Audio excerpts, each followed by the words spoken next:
Hello, I'm John Yimberg, NASA's Social Media Manager. Hi, John. Thank you for joining us today. Science fiction has inspired many of us at NASA to pursue careers in space exploration. And today, aboard the International Space Station, traveling 240 miles above the Earth at 17,500 miles per hour, we're helping to make science fiction a reality. Joining us today on the Hangout to discuss this topic are astronauts Mike Fink and Kjell Lindgren at NASA's Johnson Space Center in Houston.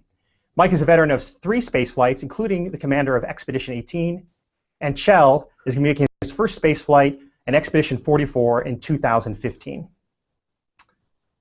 Also joining us from the film Star Trek Into Darkness is writer-producer Damon Lindelof, and stars from the film Chris Pine, Alice Eve, and John Cho. We're also fortunate to have with us today 2 museums. We have the Intrepid Sea, Air, and Space Museum in New York. The Intrepid is the home of Space Shuttle Enterprise. And also with us is the Smithsonian's National Air and Space Museum in Washington, D.C. At the Smithsonian, they have a model of the Starship Enterprise from the original classic Star Trek series. I'm now going to toss it over to Damon Lindelof with Star Trek Into Darkness. Damon? Hi, everybody. Thank you, John. It's really wonderful to be here. The movie is opening today. We've just sort of conducted a buzz over the course of the entire world, internationally, starting in Australia, across Europe, finally culminating here in Los Angeles via New York. Now, finally, the final frontier, we get to actually leave the planet to culminate our tour for the day that the movie opens. It's wildly exciting. We're all so happy to be here. With great regret, unfortunately, JJ could not be here today. He is still out there selling the movie. I think I saw him handing tickets out on Hollywood Boulevard. But he has recorded a special message and a question for Michael and Kjell that he desperately wanted answered. So I believe that we have his question queued up to ask J.J. Abrams. Hi, it's J.J. Abrams. I wish I could be there with you in person, but unfortunately I couldn't attend, so I'm doing this very important question on video, which is the following. I talked to an astronaut once who told me that on one of his missions, he actually did see something that was very strange that he couldn't explain, that actually made him believe in extraterrestrial life. And my question to you is, have either of you ever seen anything that made you believe that, or something that you couldn't explain, couldn't understand, that you didn't really necessarily report to the public, but that you want to share with us now? Thanks. That was a great question from JJ. We get that question a lot. We all want to know, are we the only ones out there? And Star Trek helps us imagine what it could be like if there were other creatures out there, other people, other species. So I spent a whole year up in space, 381 days, but it was only 240 miles up. So that's not very far in cosmic terms. So we think as we go farther out into the universe, we might find something out there that we don't know about. I've never seen anything. Maybe Kjell will on his mission, but I think that as we go farther out, with the inspiration that we get from you guys making these great feats of imagination and excitement, the movies that you make inspire us to be our best as human beings on planet Earth. What a fantastic answer. Wow. Yeah. Mike, can you confirm that you have not, in fact, been taken over by an alien sentence? It felt a little too polished. I've done this before, and no, I'm an American human being who enjoys being part of our space program, and we all look up to you guys to inspire us, honest and for true. Oh wow! Now we know that there's something seriously wrong. Kjell wants free tickets. We can definitely arrange that. We're definitely going to talk to you guys a little more. We have a bunch of questions. We're really looking forward to asking. Obviously, we're going to be talking to Chris up on the ISS in a moment. But we have 2 questions from the Smithsonian National Air and Space Museum. Yeah, we have to go to the space station now, I believe. Screw the Smithsonian. Space. We'll come back to him. Yeah, let's go. So, are we ready to go to Space? Chris? Yeah. We're, Waiting for Houston. oh, that's very exciting. Station, this is Houston. Are you ready for the event? You gotta be kidding me. Houston God. Station, we're ready for the event. Google Plus moderator, this is Mission Control Houston. Please call station for a voice check. Station, this is John Yemmer with the Google Plus Hangout. How do you hear me? Loud and clear. Great to be with you today. Great. Thanks, Chris. We have with us Damon Lindoff with Star Trek Into Darkness. I'm going to toss it over to him. Hello, Chris. I'm Damon, one of the writers and I'll just act like this is a perfectly normal thing to be happening. One of the writers and producers of Star Trek Into Darkness. We are literally tickled pink to be talking to you right now. And I'll let my friends here introduce themselves, but we've got some questions for you. We're very excited to be here. Hey there, Chris. I'm Chris. It's an incredible honor. I can't even believe it. I mean, it's whatever it is, 8:30 in the morning here, and we're talking to space. It's such a trip. Thank you for joining us, and I hope you're doing well, and I can't wait to talk to you. Hi, Chris. Yeah, I'm glad to be. You go ahead, Chris. You go ahead. No, I was just going to say it's great to be with all of you guys. I watched the first 30 minutes as I was exercising this morning, and I was riveted as you're racing through the woods and jumping off cliffs. I won't spoil the rest of the movie for anybody that hasn't seen it, but pretty cool scenes. How do you exercise in space, just normally? Yeah, we have three devices: a bicycle. And a treadmill, and then this big, gigantic exercise machine called ARED, Advanced Resistive Exercise Device. Basically, it's like a multi-function weight machine that we can put heavy loads on and do some squats and bench press and that sort of thing. And how long are you up there for, Chris? I'm up here for 6 months. That's the duration that we do at the space station, and it's really from Soyuz. The Soyuz drives that. That's our vehicle to get up here, and there's three seats in the Soyuz, and there's 6 people on the station. So you need 2 Soyuzes, and we rotate out every 3 months. So my buddies just left a couple days ago, and my other buddies are about to launch here in a week or 2 weeks. Hey, Chris.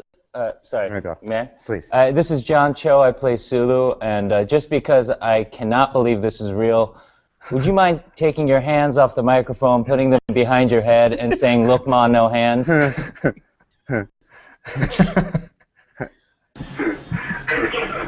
John, no hands. Oh, wow. Unbelievable. No, go back to Chris. Unbelievable.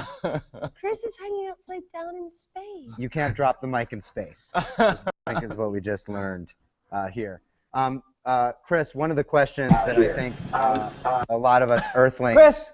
Come on, man. Come on, seriously. How can he just decide to stand again? One of the questions... Oh, that's a good question, actually, Yeah. Alice. Will you ask that again, please? How can you just decide to stand again? Well, you mean stand here and orient myself this way as opposed to any other crazy direction that I want to be? Well, it's I think I think part of it is because it's a little bit of muscle memory. We spend a lot of time in Houston and places on Earth training in these very modules, and they're labeled with deck and overhead and port and starboard, which is nautical for left and right, and so we tend to orient ourselves in that direction. But once you've been up here for a couple weeks, it really doesn't matter. And I'm at that point now. I can just go into any module in any orientation and find stuff. Now, it'd be a little disorienting for you if I was constantly upside down or twirling around. So that's why I'm positioning myself so it looks normal for you as we talk. Oh. Interesting. So, Chris, I think one of the things that we're fairly obsessed with down here on Earth is what you did outside the ISS this past week. Apparently, well, it was big news down here. There was an ammonia leak. Can you just talk in layman's terms, because we're idiots, what you did, what happened up there, and how you fixed it. Layman's terms is how I speak because I'm a fellow idiot. So that's the kind of talk I need to speak in. And so it all happened fairly quickly, driven by the fact that the Soyuz was undocking on Monday, and you need 2 people to go out and do a spacewalk. And a couple days prior, I think it was Wednesday night perhaps, or maybe even Thursday, I forget the days, it all blurs together, but Pavel Vinogradov, one of the Russians, his sleeping quarters looks out the window, his window looks right to this particular area, and he happened to notice some unusual small flecks coming out, and he came down and told something to us, and sure enough, we got to some big lenses and looked and saw that there was some type of leak, conferred with the ground. They showed a very slow trend in a drop of the pressure, so we decided it was a leak. We went to bed on Thursday night, Tom and Chris and myself, thinking there's no way that we'd ever do an AVA because it takes a couple weeks to get that done, get all that preparation made. It's not like you can rescue Spock from a volcano and push a button. It doesn't happen up here where we can just go outside. Unfortunately, it'd be kind of cool if it was. But and then we put the spacesuits on, got them ready on Friday, put the spacesuits on Saturday, went out, and Tom and I just removed a box, the failed pump package, and put another one in. We got lucky in that we think the leak was inside of this box that you can replace, and not deep inside some embedded in some piping that we would have no access to. So that's the story. Are you guys prepared for? Are you trained to deal with all sorts of complications, like when you're on the ground here training? Are you trained for that specifically, or are you just trained to be generally handy with space equipment? Space gear. No, you laugh,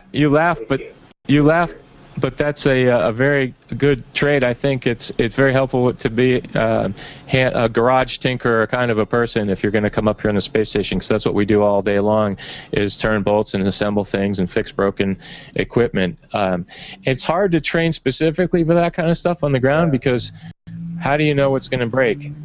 Which widget? You really don't. You just have to kind of have a generic sense of how things should run and fix stuff that's broken. And then we have a really smart ground team that sends up procedures with real nice steps in pictures, and just so that you and I can do procedures like that.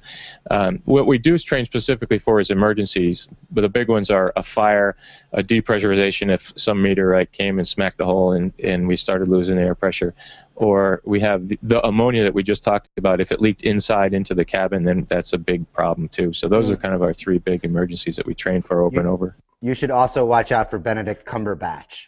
Apparently, he's very threatening, but from what I understand. Now my understanding is that you have the population of the ISS right now is yourself and 2 others, and they are Russians. Is that correct? That's right. Pavel and Sasha, we flew up in the Soyuz together at the end of March there, and we'll go home together in September. And so we're a 3-person crew. We stayed together the whole 6 months, and then the other Soyuz just rotated out, as I mentioned, and one was coming up. I got a question for one of you guys, whoever wants to answer. There's commercial companies coming online. Would you ever, if money was not an object, would you ever buy a ticket and come up and visit? Yeah. Yes, 100%. Done. I'm in. We'll see you on Friday. I would love to go to space. Okay, very good. I just emptied out 2. We have 4 sleeping quarters here in the U.S. side of the space station. There's 2 on the Russian side, and there's 2 vacancies right now. So whoever can rush to a rocket first, you got a place to sleep. Probably. Oh, wow. It's very flattering. I'll be of use for life. I have a question. May I? Please do. Just this is dovetailing on Chris's question, but I have a 5-year-old son, and if he tells me one day he wants to be an astronaut, what classes should I tell him not to fall asleep during?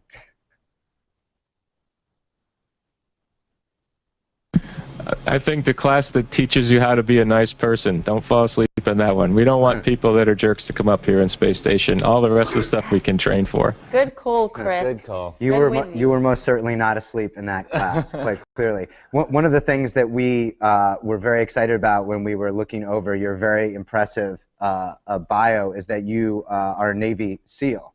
And I think that a lot of people don't think of astronauts as having that kind of background. Can you talk just a little bit about what your road up to the ISS was? My road was through the water, I guess you'd say. I went to the Naval Academy and I decided to go in the SEAL teams. Never really thought about life in space. I was intrigued by astronaut, the profession of astronaut, but I never thought it was something I would apply for or even do. And then I was well in my career in the Navy SEAL teams when I learned about another astronaut who was in the SEAL teams, Bill Shepard. He happened to be the commander of the first crew to come onto the space station in 2001. So it was through him and talking with him that I realized, hey, if he did it, my background was kind of similar, maybe I should apply. And I applied one time and was not chosen, and then applied to the astronaut office for the class of 2004 and was lucky enough to get picked. But we have all kind of different backgrounds as astronauts. You know, medical doctors, a veterinarian, half is military, about half is civilian, and of the military guys, most are pilots, but there's a handful like me that did other things besides fly. So anyone can apply. You just have to be a U.S. citizen to apply for NASA. The other countries have their own application process. Can I ask a question, Chris? I see that you have a wedding ring on, and obviously you must have internet up there, I guess, for us to be talking to you, something like that. Yeah. And do you get to FaceTime with your wife? Yeah, as a matter of fact, it's not actually FaceTime, but on once a week we arrange for Mission Control sets up a family conference for us, and it's routed through Mission Control and then comes up and it's with video and just basically just like what we're doing right now, except I'll see her on a computer screen and I'm just looking at a camera today, and we have email, of course, but the email only synchronizes about 4 times a day. So what we're all used to with email, where you hit send and you look at your watch, you're like, what the heck? It's 2 minutes have passed. How come he hasn't answered me yet? That doesn't happen. It's sort of a time lag with the email, but very thankful to have it. And we have internet. We do have the ability to go to the internet, but it's not super fast. It's not super reliable. So it's just really to get news and that sort of thing is what I use it for. Mostly we use the onboard station computers and assets. Is there only one internet console? So you're like, oh, the Russians are on the internet again, playing chess, for God's sake. When are you guys? That's what the Russians do, right? No, am I wrong? No, that we each have a computer. We do have a computer. It's not like those days where back when I was in college, there was a payphone, and you're sitting there cussing out the person who's talking to their girlfriend for 2 hours and hogging the whole payphone. It's not like that. I am curious, from the pragmatic realities of what it is you do, and you are up there, you are living it. This is your life. It's your vocation. When you see science fiction movies, particularly ones that involve space travel like ours, is there a part of you that says like, oh, they're just getting it so wrong? Like, what is the thing that kind of annoys you the most when you see our big time Hollywood blockbusters? The outfits. Other than the very, very tight, sexy outfits. Well, no comment there, but the thing that always does grab my attention, the thing that does grab my attention is the everybody's always walking around and walking onto the bridge of the ship or things like that, and it's probably hard to make that in a movie where technically, how would you make everybody float? So I understand, but it'd be far more fun if you could, because trust me, it's a pretty cool thing to just be able to like do this anytime you want. Weird. It's so weird. And every time he does it, they cut away.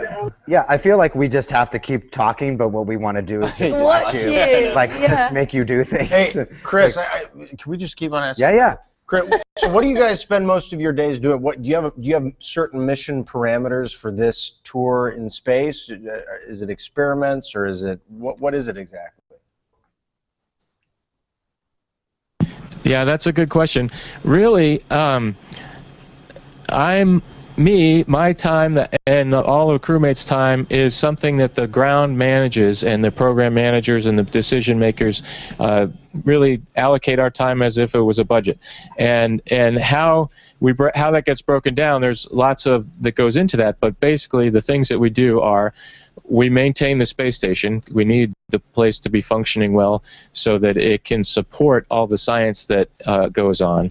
But the main mission of the space station is science. It's a national, it's a research laboratory, and so that's our number one thing is the ability to execute these experiments. Now, I already described to you that astronauts come in all shapes and sizes, and all of us are not really research scientists ourselves. I'm not. So what we do is we serve as subjects, or we implement the procedure, the experiment and usually the principal investigator, the actual scientist, is on the other end of the radio, and with a video, we have a video camera overlooking our shoulder, and we'll be doing the things with that scientist to give him the best, he or she, the best science that we can deliver. I have a philosophical, sorry, I apologize, a slightly more philosophical question. You know, one of the things that I like about... Do you believe in free will? Yeah. One of the things I like about Star Trek is that it has kind of an optimistic view of our species, that we're, you know, in the future, Starfleet is not a military organization, it's a scientific organization, and I was wondering, being an astronaut, does it make you feel optimistic or pessimistic about the future of our species? Good question. For me, it's optimism. When I look out the window and you're looking down at our beautiful planet, you see the beautiful blues of the ocean and the white clouds and white mountaintops and browns and greens of the land, and there's no borders down there. You can't see like a little yellow line painted on the green part. It just looks like a big peaceful place, and you know that there's traffic jams in LA, and you know that there's problems in Kabul and all these different places around the country, not to signal those places out, but I mean around the world, but you know what I mean. And when you see that our planet from this perspective, it's just such a peaceful, tranquil looking location, and it's our home, it's our spaceship as a whole, and it makes me reflect on how thankful I am to have it, and that I hope that we take care of it. Amen.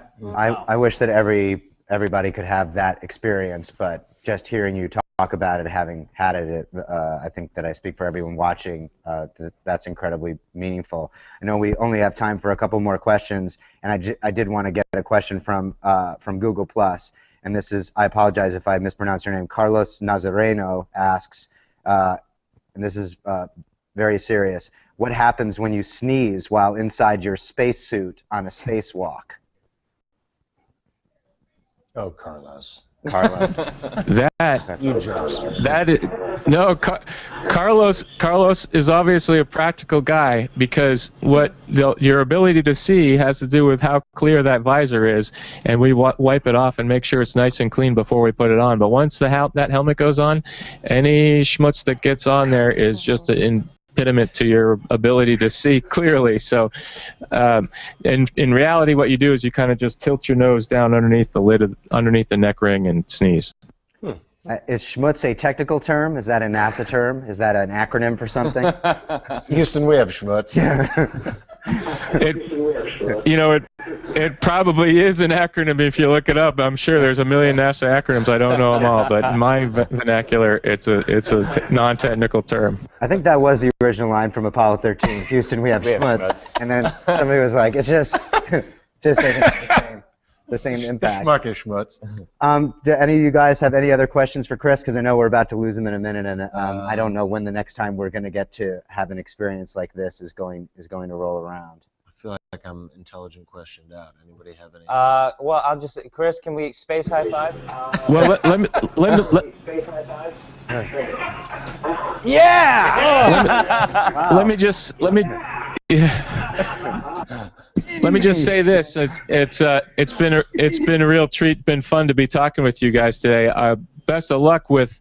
I'm sure I've never been part of what's involved with the opening of a movie of this size or any size really, but what you guys must be going through these weeks, hectic schedule and all of that. So thanks for taking time out of your day to come aboard the space station. You're welcome here anytime. And like I said, we got 2 open beds. The first 2 here, get them.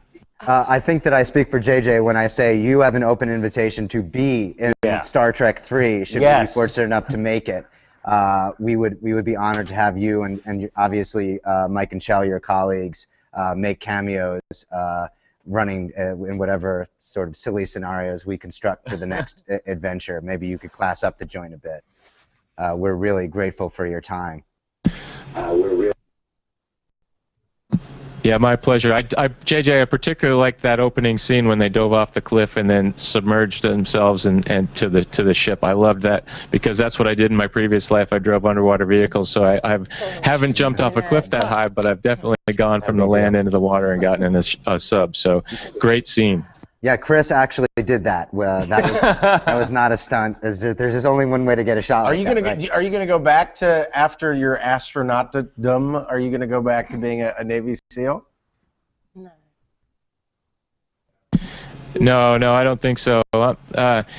I'm 43, which in SEAL terms is old. I don't think I'm old, but I am. So there's no room for me back there. Well, we disagree. There's more than enough room for you, as you so eloquently stated earlier. So again, thank you, Chris, for spending this time with us. Do we have more time? I'm unclear that you were saying a minute. Oh, we have 3 minutes left. Oh my God, okay. That's very exciting. We definitely. Chris, I have a question. Do you have to stay fit in space, or is that just because you're a SEAL? The short answer is no. It's not because I'm a SEAL. It's because staying fit is the best way to keep our bones healthy when we get back. What happens while you're up here on a long duration in space? Your bones get basically osteoporosis, and they get used to not having a load on them, and so they say, I'm done. I don't need to work hard. And if you don't put stress on your bones, then you come back to Earth like a chicken noodle sandwich. So that's not a good thing. So that when you come back to Earth, do you have to spend a certain amount of time in like a pressure zone to kind of gradually build your body back up to gravity? Or whatever? No, we Captain. We land and right away we'll start. Right away, we'll start flying back to Houston, and I'll be at home about 24 hours after landing. And the process is slow. It takes on the order of the amount of time you were in space to totally 100% get back to your normal pre-launch self. So several months it'll be a rehabilitation and building up the stamina that you used to have. I have a silly question. Chris, when we finish a movie, we have mixed emotions leaving the set and coming home and not seeing each other, and also relief, seeing your family again regularly and all that stuff. What's it like for you emotionally to come home after a stint like this? Yeah, I love that. It's on the side. My first mission was on the shuttle, which was only 2 weeks long, and I've done lots of 2-week training trips, so that time difference was not a big deal. In the military, my family and I have done 4 6-month deployments prior to this, so it's not that we're experienced, because nobody likes that separation, but there's, and really, answer your question completely truthfully, you have to, as the person that's been away, your family kind of keeps on going, and they get in a routine without you, and you got to slowly inject yourself back into that equation, so you in a nice way, so you don't get rejected, so to speak. No, I'm being a little joking, but it's a slow process to get back, but it's definitely one that we can't wait to do also. Well, Chris, I have a 6-year-old son, and when I leave for work, I say, I'm going to work today. I'm going to make up stories. I'm going to make movies. And he's like, great, have a good day. This morning I left and said, I'm going to talk to a real astronaut up in space. And he said, awesome. Oh. So thank you for giving us this experience. Yeah. I think my son probably echoes the feelings of everybody watching this chat. Yeah, amazing. Let me share one story about my son was 5 when I came to NASA, and the very first day I went to work. And what do you do the first day of any job? You get your badge, you learn where to park, you go talk to the IT guy and get your computer password. That's what my day was like on day 1. And I came home and my son met me at the door and said, "Did you go to the moon today, Dad?" And I said, "No, not quite yet, son. Ask me on Wednesday." Awesome. That is awesome. Cool beans. Are we losing Chris, or I just love the idea that there's somebody talking in my ear right now. So, John, do we? Station, this is Houston ACR. Thank you. That concludes our event. Bye, thank Chris. you. Bye, Chris. Thank you. And NASA social media followers. As long We're now as prosper. Thanks, Chris. Awesome. Awesome. Wow. He's got his socks. His face socks. What a Incredible. stud. Wow. Let's just absorb the awesomeness Yeah. of that for a Honestly. second. Honestly. I feel a little bad for you now, Mike and Chell, because you can't float around.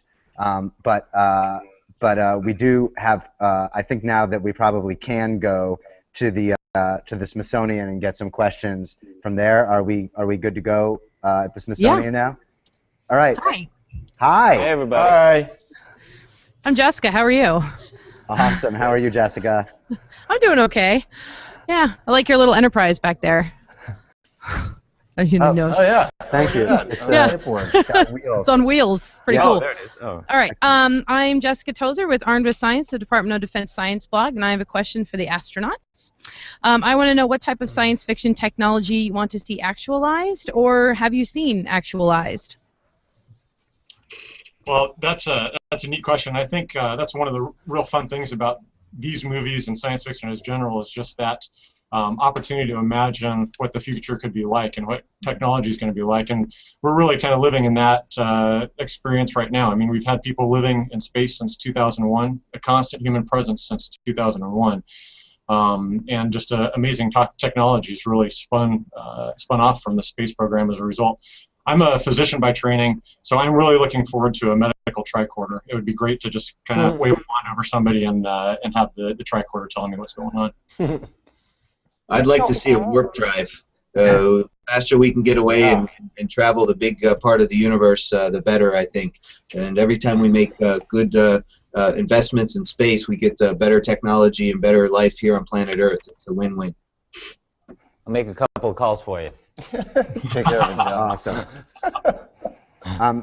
Do we have any other questions from the Smithsonian? Feel free. Hi, my name's Annie, and the movie was awesome, guys. I saw it last night. Thanks so much. I have a question for the astronauts and the guys in Hollywood. If you had to choose, would you rather the International Space Station be helmed by Captain Kirk, Picard, Sisko, Janeway, or Archer, and why? So which of those captains has the qualities you need to actually be in space? Such a hard call. I think Houston's got to handle that first. Okay, we'll go first. Of course, you know, Chris Pine does a great commander, and I was commander, so I appreciate that. When I was in space on one of my last missions, I got to talk to Scott Bakula, and I thought Archer was a good transitional from the time we left planet Earth to the first warp drive. But each captain helps inspire their crew, and each captain can help bring out the best in their team. And I think you guys see that every day, whether you're at work, making a phenomenal movie, or here at NASA, or wherever you are. Your leadership. If you have a good leader, that can really make the best of the team. And when you're going out into space, you need to have the best you can. We can't beat that answer. Yeah, We can't beat that answer. And also, it forces us to choose our favorite, which is you can't do that. It's like choosing your favorite kid. That's My favorite is Picard. Kirk. Yeah. Awesome. Love you. Love True. you. Original Alice. Kirk or Pine Love Kirk? you. Pine Love Kirk. Pine Kirk. Pine Kirk. What are you saying? Michael and Shell, it would seem just by dropping Archer knowledge that you guys have some understanding of the Trek universe. Where do you guys put yourself on the Trek scale, from sort of casual fan to living in basement, building replicating bridge of Enterprise? Let's hear it. It's confession time, boys. I definitely enjoy speculative fiction. I would put myself closer to the more casual side from the Star Trek universe, but I really enjoyed the reboot of Star Trek, and so I'm looking forward to seeing the new movie. Yeah, here's a secret for you guys. At NASA, sometimes we have to go to meetings. Sometimes we end up in places and hearing things we don't want to. We'd rather be doing something else. And when we do, we kind of sometimes get that 240-mile look in our eyes and say, "Wow, I wish I were up in space, and I wish I were up in space right now." But and then you think about some of the recent Star Trek episodes you watched, and you start to say, "Yeah, that's inspirational. That's why I'm here at NASA, because of that vision that you guys share with us." Now, we don't have as much as excitement. We don't jump off of 50,000-foot cliffs and things like that. But when we do have our excitement, like on spacewalks, it's because we stuck with it, and that we're inspired when we needed to be. Thank you. Although I'll respond to that by saying you cannot imagine how stupid we feel talking to you. We've got a question from Twitter. At Lisa Fuller McGee 4H asks, were any devices at NASA specifically developed because of Star Trek? Because someone liked to watch Star Trek? Is there did the show obviously has been around since the late ss's? Have you heard that it had any direct influence on development of NASA tech? Well, of course, everyone knows that there were, for a while there was these flip telephones that coincidentally looked like the original series communicators. But here at NASA, a lot of things, what you guys imagine, how small to make something, how cool we can make it, we try to imitate it. We don't have phasers, but we do have things like Chell was talking about with tricorders. All right, so we don't have a tricorder that can get everything yet, but we're working on it so that we can get some little data package that can tell us how someone's doing. We have an experiment up on the station right now called microflow, which instead of using really big tubes of liquids to get an analysis, a chemical analysis, it uses these really tiny little disposable cartridges and chips. And that same technology finds its way into the hospital room just a few years after we experiment with it at NASA, and it's pretty neat. We're working towards a tricorder and warp drive. Which one of you is a doctor? That's you. Have you ever found occasion to say, "Damn it, man, I'm a doctor, not a blank"? Every opportunity that I have that I can say that, I try to say that, and it's very stupid. I'm not a physicist. I'm not an engineer. Yeah, so. If you can work it in some way in the next 24 hours, Paramount will pay you $100 American. I think you guys good for that? Yeah, exactly. Absolutely. $200. Now, my understanding is that we also have some questions at the Intrepid. Is that correct? Yes. Are you guys standing by? We would love to hear. Hi, guys. Hi, Intrepid. Hey. Wow, you look so poised. Please, it's like a school portrait. Ask away. Thank you. Okay. My name is Nadine Kavanaugh. I'm a journalist. I'm a junior at World Journalism Preparatory School, and my question is for Mike Fink. In the film and television series Star Trek, the crew assigned at the Enterprise come from a variety of backgrounds and, in some cases, species. The ISS is run by a group of varied social, educational, and cultural backgrounds as well. They are very diverse. What are the advantages and disadvantages of having a diverse crew and team on board the ISS? What a great question. And it's not coincidental either. It's by having a diverse crew like we do aboard the space station, which is not coincidental with how Star Trek did it and Gene Roddenberry's original vision. But we have the diverse crews that we have. Everyone brings their talents and their skills. And not even Captain Kirk has all the skills. He needs a Spock to balance him out, and a Bones in there too. And the same thing aboard the space station. We have Americans, Russians, Canadians, Japanese. We have people that are Navy SEALs, or like Chell here, a doctor, or myself, and an Air Force flight test engineer, and we all bring out the best in each other. And that's what really happens. That's why we get the mission done, because we are diverse. I have a 5-year-old daughter, and she stunned me one day when she told me when she was 3 years old that girls can't be astronauts. So every day, every time I get a chance, I say, hey, look, girls can be astronauts, boys can be astronauts, black, white, yellow, tan, whatever color you want to be, whatever species you are. Because I was accused of being an alien earlier. Serve up in space, and we need you. We need your talents. Absolutely. You hater. Yeah. Awesome. Thank you. It was a compliment. It was definitely a compliment. I think John's got another social media question for you, gentlemen. By the way, thank you for that answer. Especially, that was something that was very important to me watching the original series as well. And thank you guys for focusing on diversity. I got a question from Twitter user at Samantha Rye. I'm sorry, that's not the. No, at Stevonsky9814. Each astronaut can bring a personal item weighing 1 kilogram to space.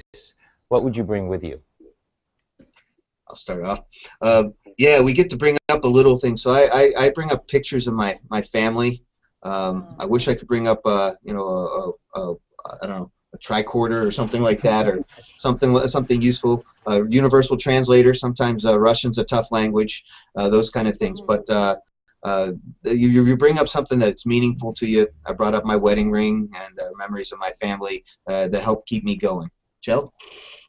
Yeah, that's a great question, and that's something that I'm actually wrestling with right now. I will launch in about 2 years from now, May 2015, and so I'm actually at this moment trying to figure out what it is that I'd like to bring with me. I don't have an answer yet. So how about a headshot of me? It feels like it's very lightweight. Yeah, it's lightweight. I mean, I'm not saying don't bring up other stuff. A John Cho doll. You could bring several and hand them out. Do you want to ask one of these? Yeah, Sulu doll. All right, you got it, buddy. Yeah. All right. The hair is too big. This is actually the question that John abandoned from at Samantha Rye. In the films, there has always been some sort of gravitational force aboard the ships. How close is NASA to making this a reality?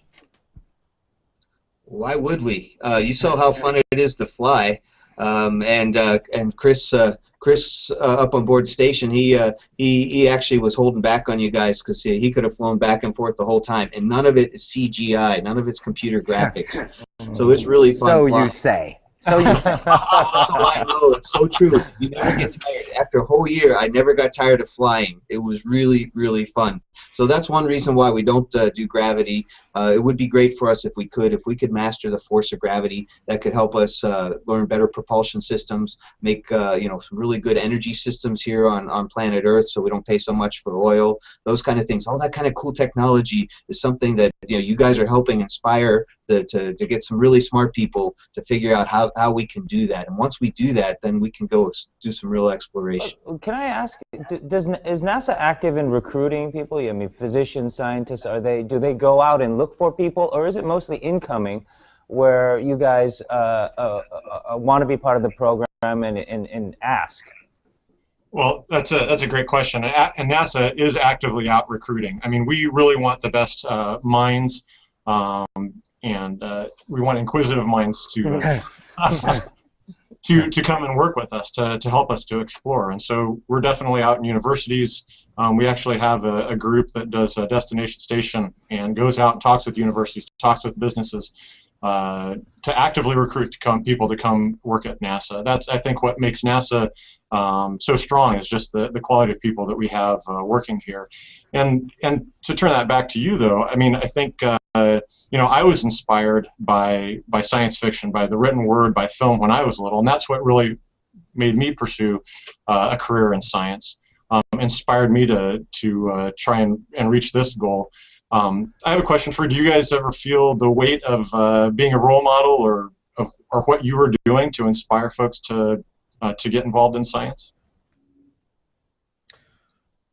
I don't know. I think it's what's so wonderful about talking with you is how the arts and science have where they meet somewhere in the middle. I always thought growing up I wasn't ever scientifically minded as much as I would have loved to have had a brain for math and technology, but it's great that our worlds can meet at some point in the middle and hopefully inspire people to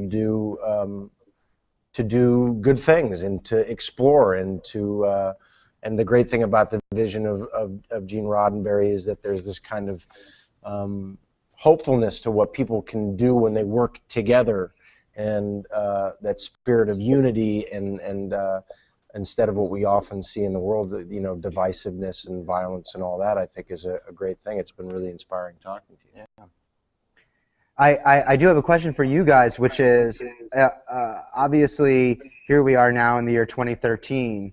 If you were to just close your eyes and imagine what is the future of the space program or just mankind's sort of experience with the world around us and the world beyond, where do you think we're going to be in 20 years that we aren't now?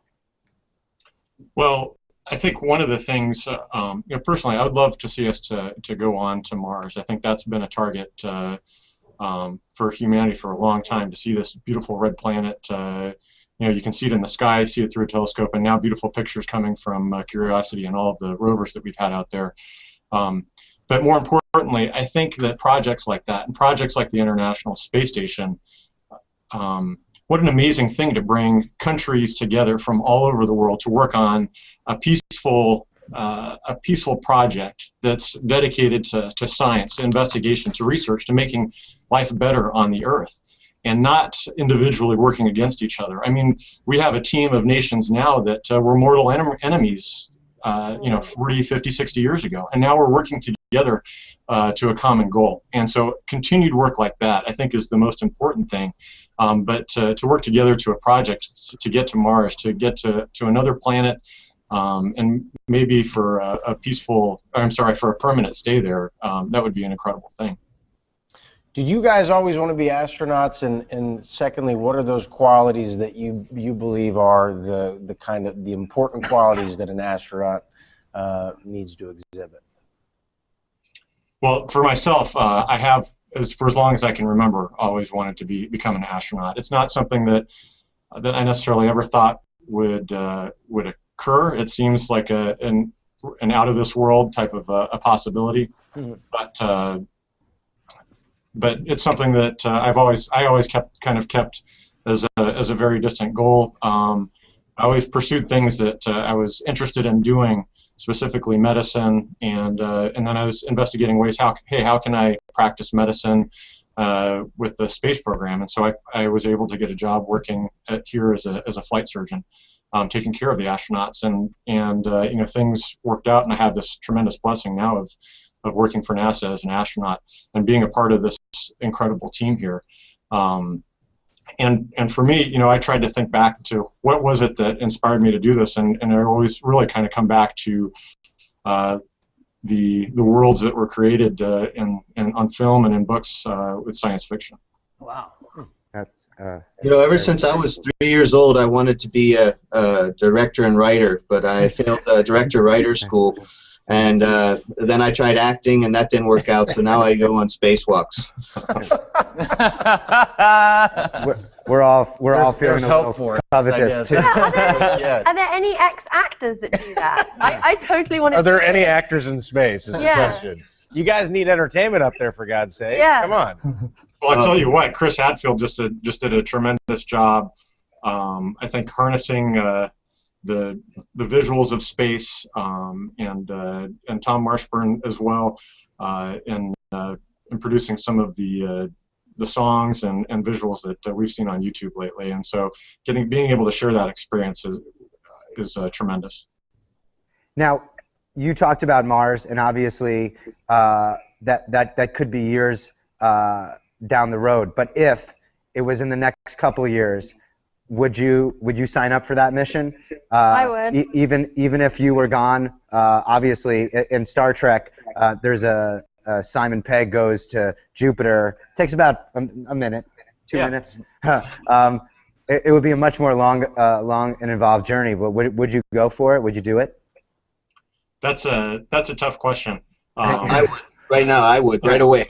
Yeah.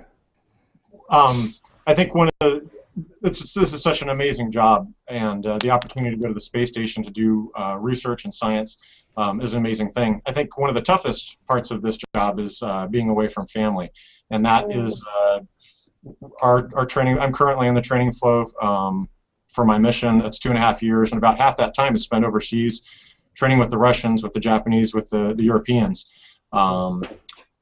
We develop ways to make that work, FaceTime and Skype and all of those sorts of things.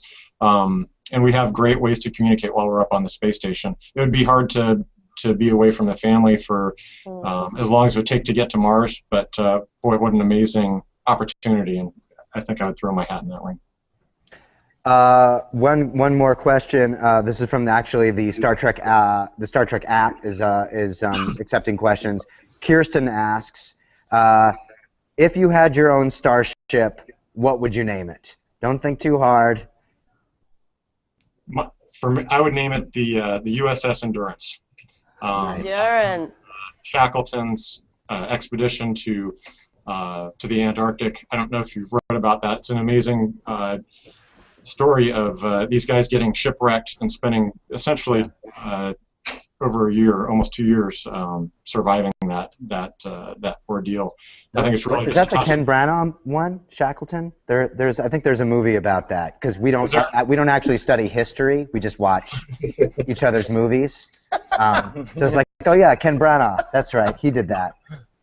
It's an amazing story. You should watch the movie or read the book, because it's pretty incredible. Excellent. And what about you? I name it the Enterprise. I'm not very creative. Neither are we. I mean, look, this has been around for 40 years, and that's the best we can come up with. I went with Victory when I was asked. Oh, that's good. Yeah. That's very nice. I don't know victorious over what, but maybe we made it to Mars on the Victory. I think that we have time for actually just one final last question, which is, my understanding is that one of you gentlemen appeared as the Grand Marshal at Trek Fest a year ago. What, did you have to tell? What does that involve? Is there a sash? Do you have to speak Klingon? What outfit? Come on. What does the Grand Marshal entail? Please share. I don't think there are any pictures out there. No. Anyone watching, if there are, send them immediately. To go to Riverside, Iowa, the proposed birthplace of Kirk, in the not too distant future, and I think also where they build starships in the first movie. I got to be in a parade and talk with a bunch of folks out there, and it's a really neat opportunity. There are great folks out there, very excited about the Star Trek universe, and it was inspiring to talk with them. And was it you, Chell, who actually appeared on the television program Enterprise in the finale? Oh, that was you. Well, and so you were on the show Enterprise. No wonder you picked Archer as your favorite captain. You've actually had the Bakula experience, as we call it. Yeah, exactly. Baculized. Right, exactly. Yeah, exactly. Count Bakula, as we. Well, guys, I just have to say, genuinely, I speak for all of us. These guys are absolutely exhausted. But when we got word earlier this week that you were available to talk to us, we were all energized, if I can use a pun. Thank you so much for your time. We aspire to what you do in real life. I plan on doing it. I'm going to quit. I want to come to Mars. Yeah. You want to come to the Mars? I want to come to the Mars. Yeah, to be Mars. Thank you for your service. Yeah, you guys. we really Yes, appreciate thank it. you so much. You have the coolest job in the world. Live long and prosper. Huh. Oh, wow. Yeah. Careful. Don't hurt yourself. We really appreciate how you guys really inspire the planet. What you guys show about humanity at its finest. We fall for it every time here at NASA. And big thanks to the other teams out there at the Intrepid and the Smithsonian and everyone else out there in the Google Plus universe. We are really touched that we had this great conversation today, and Mutual Admiration Society, because we really think what you guys is great. Good luck on your film. Hope you break 1 billion on opening night. And Dreams big. Dreams big. Yeah, Smithsonian, are you still there? Can we get your best Vulcan salute? Oh, Intrepid. Vulcan salute. Come on, guys. You can do There it. you go. Let's see. Ah, there we go. There we go. Yes, there we go. You should have been practicing, guys. All right. Thank you so much for everybody who tuned in on behalf of us silly filmmakers.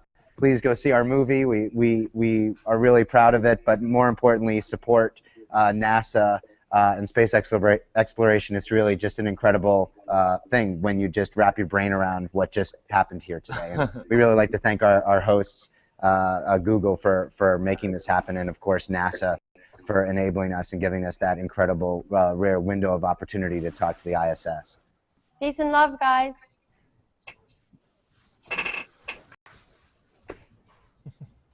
Thanks, everyone. Really appreciate you joining us. If anyone wants to learn more about the International Space Station, visit us on the web at www.nasa.gov/station. And thanks, everyone, for joining us. This was a really fun event. Thanks.